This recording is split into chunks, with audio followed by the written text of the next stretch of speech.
দেখুন কিভাবে কারখানায় সিসিটিভি ক্যামেরা তৈরি করা হয়।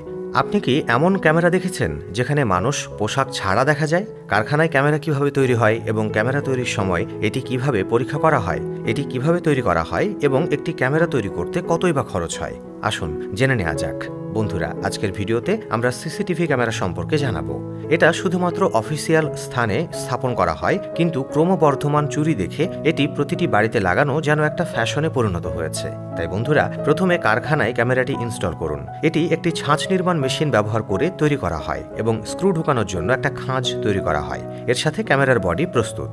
এখন সমগ্র ক্যামেরা নিয়ন্ত্রণকারী পিসিবি তৈরির সময়। তাই একটি পিসিবি তৈরি করতে কম্পিউটারের পিসিবির একটি মডেল তৈরি করুন এবং তামার পাতটি টুকরো টুকরো করে কেটে নিন। এগুলো কাটিং মেশিনে রাখা হয় অথবা ছোট ছোট টুকরো করে কাটা হয়। তারপর মাস্কিং প্রক্রিয়া সম্পন্ন করা হয়। বন্ধুরা, এই প্রক্রিয়ায় তামার পাতটিতে নীল রং প্রয়োগ করা হয়, যাতে সরাসরি আর্দ্রতা প্রয়োগ করবেন না। নীল রং ছাড়াও সবুজ এবং কালো রঙও এই প্রক্রিয়ায় ব্যবহার করা হয়। এখন এই আসনগুলিতে ছোট ছোট গর্ত করে এগুলিকে একটি মেশিনে রাখা হয়, যেখানে এগুলি কিন্তু স্কোরিং প্রক্রিয়া সম্পন্ন হয়েছে। এই প্রক্রিয়ায় পিসিবির উপরে এবং নিচে এবং এর আকারে কাটা হয়, যাতে পিসিবি সহজেই ছোট ছোট অংশে ভাঙা যায়। তারপরে প্লেটগুলিতে ছোট ছোট উপাদান স্থাপন করা হয়, যাতে পিসিবি সম্পূর্ণরূপে গঠিত হয়। এখন এগুলো একটা কনভেয়ার বেল্টে স্থাপন করা হয় এবং অন্য মেশিনে পাঠানো হয়, যেখানে সেগুলো প্রক্রিয়াজাত করা হয় এবং ভেটার দিয়ে পরিষ্কার করা হয়। এটা হয়ে গেছে। তাহলে আসুন কিছু উদ্দেশ্য এবং লিঙ্কার পরিদর্শন করি।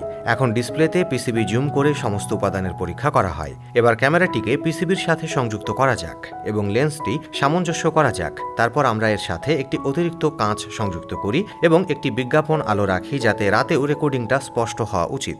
এখন এর লেন্সের পরীক্ষার প্রক্রিয়ার পর এটি অ্যাসেম্বলি রুমে অথবা কর্মী ক্যামেরায় পাঠানো হয়। পলিথিন থেকে মৃতদেহ বের করে টেবিলের উপর সাজানো হয়। তারপর এর পিছনে স্ট্যান্ডটি সংযুক্ত করার জন্য এই স্ট্যান্ডে তারটি ঢোকান এবং এটি ক্যামেরার বডির ভেতরে ফিট করুন এবং এই স্ট্যান্ডটিকে বডির সাথে সংযুক্ত করে আমরা স্ক্রু লাগিয়েছি, যাতে ক্যামেরার বডি সম্পূর্ণরূপে এটা প্রস্তুত। তারপর ক্যামেরার লেন্সটি এর ভেতরে সংযুক্ত করুন এবং রিসেট বোতামটি প্রয়োগ করুন, যাতে ক্যামেরা রিসেট করা যেতে পারে।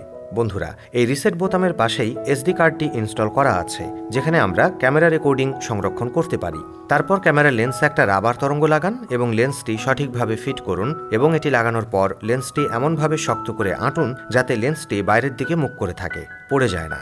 এখন ক্যামেরাটি পরীক্ষা কক্ষে পাঠানো হয় এবং মান পরীক্ষা করা হয়। তারপর এর জলরোধী পরীক্ষা করার আগে আমরা এটির আকাশ পরীক্ষা করি, যাতে ক্যামেরাগুলি পানিতে ডুবিয়ে দেওয়ার পরেও ক্যামেরাটি ক্ষতিগ্রস্ত হওয়া উচিত নয়। তারপর এর কম্পন পরীক্ষা করা হয় এবং চূড়ান্ত মান পরীক্ষা করা হয়, যেখানে আমরা দেখি পরীক্ষার সময় ক্যামেরার কোনো ভাঁজ দেখা গিয়েছে কিনা। এখন পুরো পরীক্ষা প্রক্রিয়া সম্পন্ন হওয়ার পর ক্যামেরাটি পলিথিনে ঢোকানো হয় এবং একটি বাক্সে প্যাক করা হয় এবং সমস্ত বাক্সটি ভিজিয়ে একটি বড় বাক্সে রাখুন।